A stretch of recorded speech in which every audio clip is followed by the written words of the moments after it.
ఈ క్లాస్లో మనం ప్రిపోజిషన్స్ని చదవబోతున్నాము. ఒకసారి మీకు రోడ్ మ్యాప్ని జ్ఞాపకం చేస్తాను.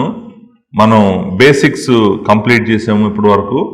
తర్వాత పార్ట్స్ ఆఫ్ స్పీచ్లో ఇంకా మిగిలినవి ఓన్లీ 3 కేటగిరీస్ మాత్రం ఉన్నాయి. 1 ప్రిపోజిషన్స్, 2 కంజంక్షన్స్, 3 ఇంటర్జెక్షన్స్.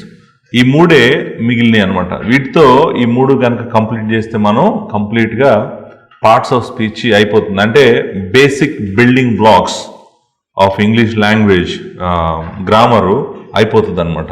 సో ఒక సెంటెన్స్ ఫామ్ చేయాలంటే మనకు కావాల్సిన బ్రిక్స్ అన్ని, బేసిక్ రాళ్ళన్నీ వచ్చేసినాయి అనమాట. పార్ట్స్ ఆఫ్ స్పీచ్ అంటే basic building blocks. Basic building బ్లాక్స్లో ఇంకా మిగిలినవి ప్రిపోజిషన్స్, కంజంక్షన్స్, ఇంటర్జంక్షన్స్ మాత్రమే మిగిలినవి. ఈ క్లాస్లో మనం ప్రీపోజిషన్స్ని మనం చూద్దాము. నెక్స్ట్ క్లాస్లో కంజంక్షన్స్ చూద్దాము.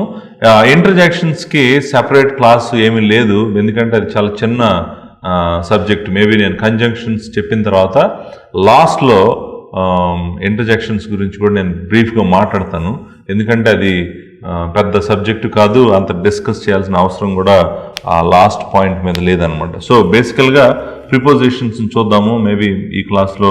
నెక్స్ట్ క్లాస్లో prepositions is a big subject, చిన్న సబ్జెక్ట్ ఏం కాదు. సో అట్లా అందుకని మరి 2 క్లాసెస్గా చేశాను దీన్ని, ప్రిపోజిషన్స్ని. ఈ క్లాస్లో ప్రిపోజిషన్స్ బేసిక్స్ చూస్తాము.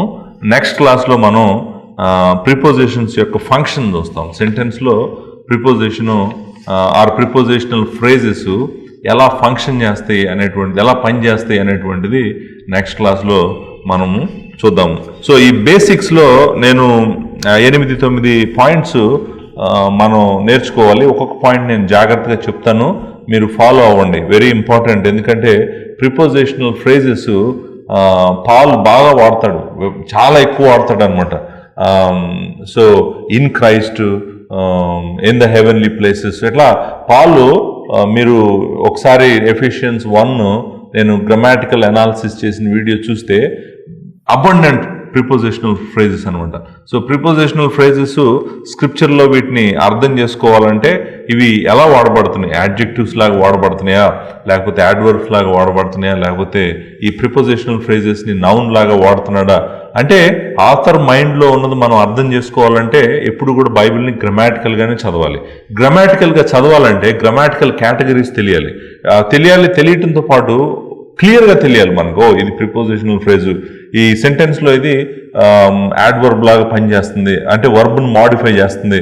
అలాంటివి మనం తెలియకపోతే మనం సరిగ్గా ఇంటర్ప్రిట్ చేయలేము, స్క్రిప్చర్ని రాంగ్ ఇంటర్ప్రిట్ చేస్తాం అనమాట. సో అందుకని ప్రిపోజిషన్స్ని మీరు అర్థం చేసుకోవటం very very important. Point number 1, ఇట్లా నేను 1, 2, 3, 4 పాయింట్స్ ద్వారా నేను వెళ్తుంటాను. ప్రిపోజిషన్స్లో బేసిక్స్ మీరు అర్థం చేసుకోండి. So preposition is a connector word. First of all మీరు తెలుసుకోవాల్సింది ఏంటంటే it is called a connector word. ఒక వర్డ్ దీనికి ప్రిపోజిషన్కి చెప్పాలంటే it is a connector word, అంటే కలిపేది. It connects. దేన్ని కనెక్ట్ చేస్తే, కనెక్ట్ చేయడమే కాదు, ఇది సంబంధాన్ని కూడా తెలుపుతుంది అనమాట. రెండు మాటల యొక్క సంబంధాన్ని కూడా తెలుస్తుంది, 2 పదాల యొక్క సంబంధాన్ని కూడా తెలియజేస్తుంది. అదేంటంటే నౌన్కి ప్రొనౌన్కి బేసికల్గా ప్రపోజిషన్స్ ఏం చేస్తాయి అంటే నౌన్ కానీ ప్రొనౌన్ కానీ మనకి సెంటెన్స్కి కనెక్ట్ చేస్తాయి. అందుకే దీన్ని కనెక్టర్ వర్డ్స్ అంటాం అనమాట. ఇది connect noun or pronoun to the sentence, the remaining words, other words of the sentence.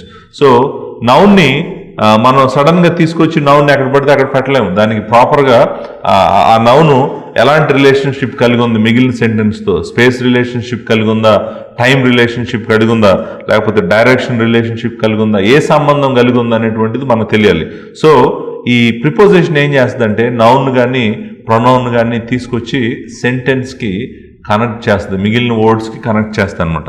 అది basic definition of a preposition. Preposition is a word that connects nouns or pronouns with the remaining words of the sentence.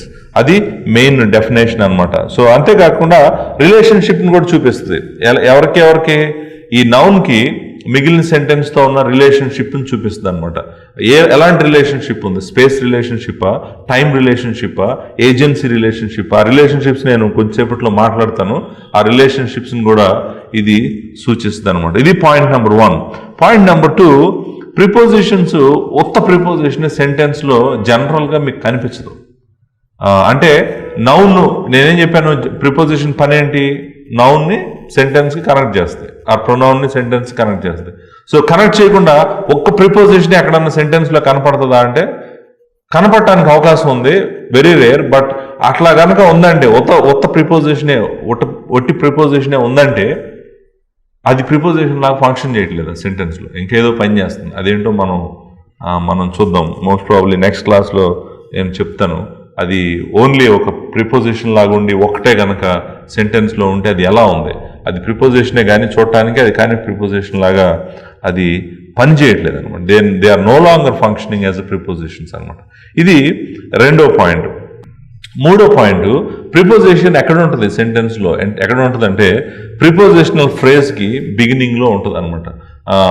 To the park అన్నాను అనుకోండి, to the park అనేటువంటిది 3 words. So ఈ 3 వర్డ్స్ని మనం ఏమంటామంటే phrase అంటాం, to the park. So ఈ మూడు వర్డ్స్లో ఎక్కడుంది ప్రిపోజిషన్, బిగినింగ్లోనే ఉంటుంది. ప్రిపోజిషనల్ ఫ్రేజ్కి బిగినింగ్లోనే ఉంటుంది అనమాట వర్డ్. ప్రిపోజిషన్ అనేటువంటిది ప్రిపోజిషనల్ ఫ్రేజ్కి బిగినింగ్లో ఉంటుంది అనమాట. టు ద పార్క్, లేకపోతే మనం టు ద బిల్డింగ్, ఏమైనా ఏదో ఒకటి, whatever you want to use and use different kinds of at the church. Example, at the church అంటే ఎట్ అనేటువంటిది ప్రిపోజిషన్, ద అనేటువంటిది ఆర్టికల్, చర్చ్ అనేటువంటిది నౌన్. సో ఈ నౌన్ని కనెక్ట్ చేస్తుంది అనమాట. చర్చ్ అనే నౌన్ని ప్రిపోజిషన్ కనెక్ట్ చేస్తుంది. సో ప్రిపోజిషనల్ ఫ్రేజ్కి at the church, on the plane అంటే విమానంలో ఉన్నానని అర్థం అనమాట. సో అట్లా on the plane. So plane అనేది noun, the is definite article, and then on అనేటువంటిది ప్రిపోజిషన్. సో వీటిని మనం ఏమంటామంటే ఇట్లా on the plane, at the church, to the park, వీటిని ఏమంటామంటే మనం ప్రిపోజిషనల్ ఫ్రేజెస్ అంటాం. ప్రిపోజిషనల్ ఫ్రేజెస్కి ఫస్టే ఉంటుంది, ప్రిపోజిషన్ ముందే ఉంటుంది అనమాట. ఇది మూడో పాయింట్ మీరు గుర్తుపెట్టుకోవాల్సింది. నాలుగో పాయింట్ ఏంటంటే ఈ ఫ్రేజు అంటే ప్రిపోజిషనల్ ఫ్రేజు జనరల్ ఫ్రేజెస్ అంటే ప్రిపోజిషనల్ ఫ్రేజెస్ కాదు, మిగిలిన రకరకాల ఫ్రేజెస్, నౌన్ ఫ్రేజెస్, చాలా ఫ్రేజెస్ చూసాం మనం. ఒకసారి మీరు ఓల్డ్ క్లాసెస్కి, ఓల్డ్ వీడియోస్ కనుక వెళ్తే డిఫరెంట్ టైప్స్ ఆఫ్ ఫ్రేజెస్ని చూసాం. ఈ ఫ్రేజ్ నార్మల్గా ఏ ఫ్రేజ్ అయినా కూడా నౌన్ లాగా లేకపోతే యాడ్జెక్టివ్ లాగా, యాడ్వర్బ్ లాగా పనిచేస్తుంది. కానీ ప్రిపోజిషనల్ ఫ్రేజ్ మాత్రం either it works as an adjective or works as an adverb. Very rarely, చాలా తక్కువ నౌన్గా పనిచేయటం అనేటువంటిది. బట్ మీరు జనరల్గా primary function of a prepositional phrase ఏంటంటే యాడ్జెక్టివ్ లాగానే పనిచేస్తుంది, లేకపోతే యాడ్వర్బ్ లాగానే పనిచేస్తుంది. సో అంతేగాని నౌన్ లాగా పనిచేయడానికి అవకాశం ఉంది, బట్ వెరీ రేర్ కేస్ అనమాట. సో అది ప్రిపోజిషనల్ ఫ్రేజెస్ యొక్క పర్పస్. మనం నెక్స్ట్ క్లాస్లో వాటి ఫంక్షన్ చూస్తాము. యాడ్జెక్టివ్ లాగా ఎలా పనిచేస్తుంది, యాడ్వర్బ్ లాగా ఎలా పనిచేస్తుంది, నౌన్ లాగా ఎలా పనిచేస్తుంది అనేది కూడా ఒక ఎగ్జాంపుల్ నేను మీకు ఇస్తాను. అంటే ప్రిపోజిషనల్ ఫ్రేజ్ నౌన్ లాగా పనిచేయడానికి అవకాశం ఉంది కానీ బట్ వెరీ రేర్ అట్లా పనిచేయడం. మోస్ట్ ఆఫ్ ద టైం మీరు యాడ్వర్బియల్ ఫ్రేజెస్ లాగా లేకపోతే యాడ్జెక్టివల్ ఫ్రేజెస్ లాగానే చూస్తారు. ఐ మీన్ స్క్రిప్చర్లో అయితే మీరు ఎక్కువ యాడ్వర్బియల్ ఫ్రేజెస్ చూస్తారు. Prepositional phrases functioning as adverbs లాగానే మనం దేవుని వాక్యంలో చూస్తాము. సో ఇప్పుడు మనకి ఫార్ములా ఏంటి అంటే ఈ ప్రిపోజిషనల్ ఫ్రేజెస్కి స్ట్రక్చర్ ఏంటి, దాన్ని మనం ఫామ్ అంటాం.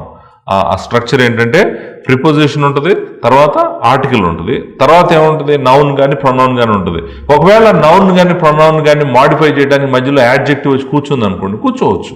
So adjective has every right to SIT with a noun or pronoun because it is modifying the noun or pronoun. కాబట్టి మీకు ఆ స్ట్రక్చర్ ఏంటంటే, ఇప్పుడు మీకు స్ట్రక్చర్ చెప్తున్నాను నేను. అంటే ప్రిపోజిషనల్ ఫ్రేజెస్ యొక్క స్ట్రక్చర్ ఏంటంటే ఫస్ట్ ప్రిపోజిషన్ ఉంటుంది, తర్వాత ఆర్టికల్ ఉంటుంది. ఆర్టికల్ ఉంటే ఉండొచ్చు, లేకపోతే లేదు, అన్నిసార్లు ఉండాలని ఏం లేదు, అందుకే బ్రాకెట్లో పెట్టాము ఆర్టికల్ అనేటువంటిది. ఆర్టికల్ తర్వాత యాడ్జెక్టివ్ ఉంటుంది, యాడ్జెక్టివ్ కూడా బ్రాకెట్లో పెట్టాము. ఎందుకు పెట్టామంటే ఉంటే ఉండొచ్చు, ఉండకపోతే ఉండకపోవచ్చు, అన్నిసార్లు ఉండాలని ఏం లేదు.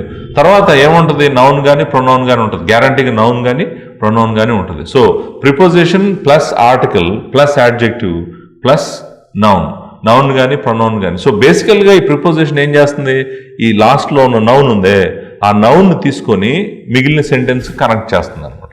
అది ప్రిపోజిషన్ చేసేటువంటి పని అనమాట. సో అది దాని యొక్క ఫామ్. ఇది 5వ పాయింట్. 6వ పాయింట్ మీకు ఒకసారి నేను గుర్తు చేస్తాను.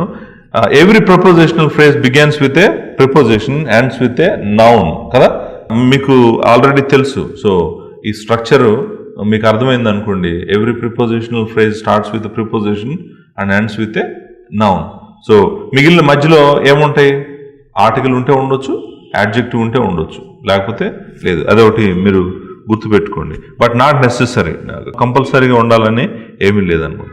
ఇంకొకటి ఏంటంటే, మీరు జనరల్గా ఈ గ్రామర్ చదివేటప్పుడు స్టూడెంట్స్ చేసేటువంటి ఒక కామన్ మిస్టేక్ ఏంటంటే, ప్రిపోజిషనల్ ఫ్రేజ్ని ఇన్ఫినిటివ్ ఫ్రేజ్ని రెండింటిని కన్ఫ్యూజ్ అవుతారు. ఇది ఇన్ఫినిటివ్ ఎందుకంటే ఇన్ఫినిటివ్ ఫ్రేజ్ కూడా టూతో మాట్లాడుతుంది.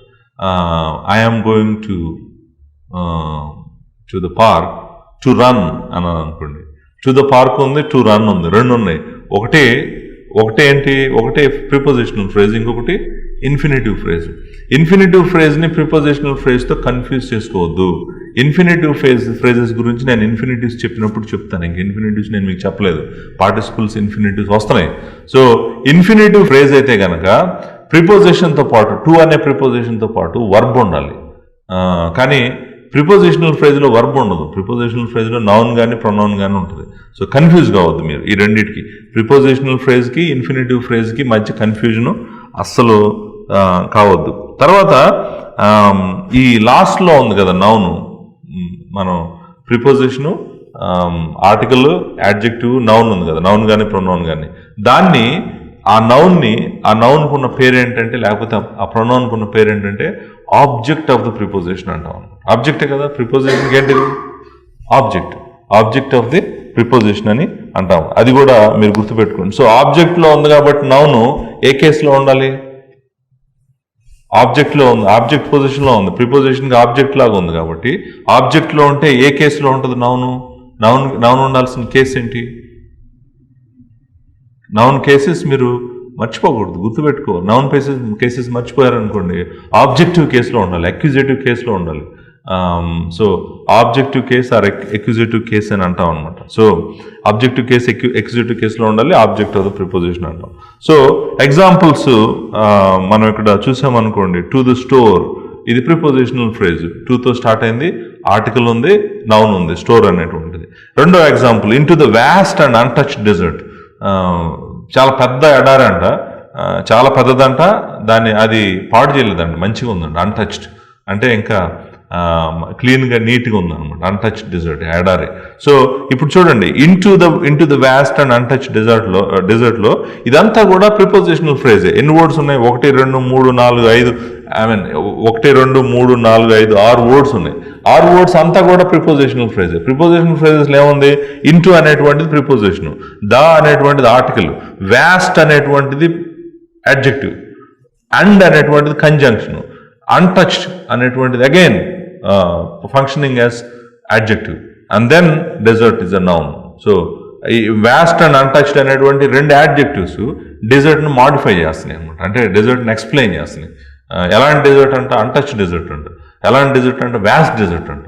సో ఆ రెండు యాడ్జెక్టివ్స్, సో రెండు యాడ్జెక్టివ్స్ ఉన్నాయి, కంజంక్షన్ ఉంది, ఆ రెండు యాడ్జెక్టివ్స్ని కాంపౌండ్ కనెక్ట్ చేస్తా ఉంది.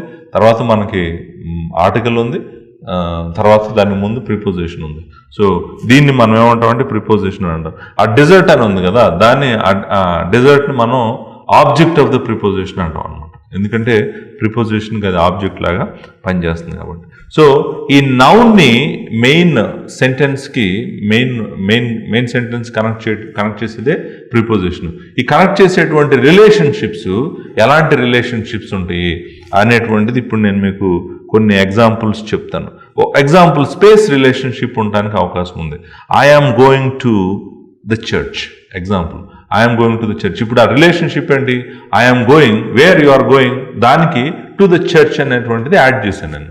సో టు ద చర్చ్ని అంటే చర్చ్ని మిగిలిన సెంటెన్స్కి ఎలా కనెక్ట్ చేసింది? స్పేస్ గురించి చెప్తుంది, ఎక్కడికి వెళ్తున్నాడో చెప్తుంది అనమాట. స్పేస్ గురించి చెప్తున్నప్పుడు మనం వాడాల్సిన ప్రిపోజిషనల్ ఫ్రేజెస్ ఎట్లా ఉంటాయంటే at the church, on the plane, in Rome or in Vizag or near country పేరు, లేకపోతే under the table.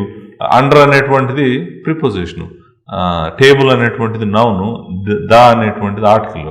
Under the table అనే దాంట్లో మనం ఏం చేస్తున్నామంటే ప్రిపోజిషన్ స్పేస్ చెప్తుంది, ఎక్కడ ఉందంటే టేబుల్ కింద ఉందని చెప్తుంది. సో రోమ్లో ఉన్నామని చెప్తుంది, ప్లేన్లో ఉన్నానని చెప్తుంది, చర్చ్ దగ్గర ఉన్నాను. సో స్పేస్ రిలేషన్షిప్ చెప్పాలనుకుంటే మనం ఇట్లా వాడతాం. టైం చెప్పాలంటే ఎట్ నూన్ ఇన్ 2017, లేకపోతే ఇన్ 1988, ఆన్ వెన్స్డే. తర్వాత ఆఫ్టర్ సప్పర్ అంటే భోజనం చేసిన తర్వాత. అంటిల్ జాన్యువరి, అంటిల్ అనే word. So until, after, on, in and at ఇవన్నీ కూడా ప్రిపోజిషన్స్ అనమాట. డైరెక్షన్ చెప్పాలనుకోండి, ఎటువైపు వెళ్తున్నామో చెప్పాలనుకోండి, టు రాజమండ్రి, లేకపోతే టు విజయవాడ, లేకపోతే టువర్డ్స్ ద ఫెన్స్, మనం కంచి వైపు వెళ్తున్నాము. తర్వాత డౌన్ ద హిల్ అంటే కిందకి వెళ్తున్నాం కొండ నుంచి. అలాంగ్ ద కోస్ట్, ఇప్పుడు మనం వైజాగ్ నుంచి భీమిలి వైపు డ్రైవ్ చేస్తున్నాం అనుకోండి, మనం ఏమంటాం అలాంగ్ ద కోస్ట్ అంటాం, అంటే షోర్ పక్కనే డ్రైవ్ చేసుకుంటూ వెళ్తున్నాం. అది డైరెక్షన్ తెలియజేస్తుంది. అందుకని మనం టువర్డ్స్, డౌన్, అలాంగ్ ఈ ప్రిపోజిషన్స్ వాడతాం డైరెక్షన్ చెప్పడానికి. ఏజెన్సీ అయితే దేంతో చేస్తున్నాం మనం పని చెప్పడానికి అయితే with a pencil, by the maid or with care. ఏజెన్సీకి ఇలాంటి ప్రిపోజిషన్స్ వాడతాం. అకాంపనీమెంట్కి వితౌట్ వాడతాము. సోర్స్కి ఫ్రమ్, అవుట్ ఆఫ్ అనేటువంటి ప్రిపోజిషన్స్ వాడతాము. పర్పస్కి ఫర్ ఆర్ రిగార్డింగ్ అనేటువంటి ప్రిపోజిషన్స్ వాడతాము. పార్టిషన్కి some or few or front of అనేటువంటి పార్టిషన్ గురించి చెప్పడం కోసం వాడతాం. కంపారిజన్కి యాజ్ ఆర్ లైక్ అనేటువంటి ప్రిపోజిషన్స్ని వాడతాము. కాంపౌండ్ ప్రిపోజిషన్స్ చాలా ఉన్నాయి. In case of, aside from, contrary to. Compound అంటే more than one word, couple of words ఉంటాయి, 2-3 వర్డ్స్ ఉంటాయి, అదంతా కూడా ప్రిపోజిషనే. ఇన్ కేస్ ఆఫ్ అన్నాను అనుకోండి, అదంతా కూడా ప్రిపోజిషనే. అసైడ్ ఫ్రమ్, కాంట్రరీ టు ఇలాంటి మాటలు మాట్లాడతాం, అవన్నీ కూడా ప్రిపోజిషన్స్ అన్నమాట. సో దీంతో బేసిక్స్ ఆఫ్ ప్రిపోజిషన్స్ కంప్లీట్ అయిపోయింది. సో ది నెక్స్ట్ క్లాస్లో మనం ప్రిపోజిషన్స్ యొక్క యూజెస్, సెంటెన్స్లో ఎలా ఫంక్షన్ ఎలా చేస్తున్నాయి అనేటువంటిది చూద్దాం. Thank you very much.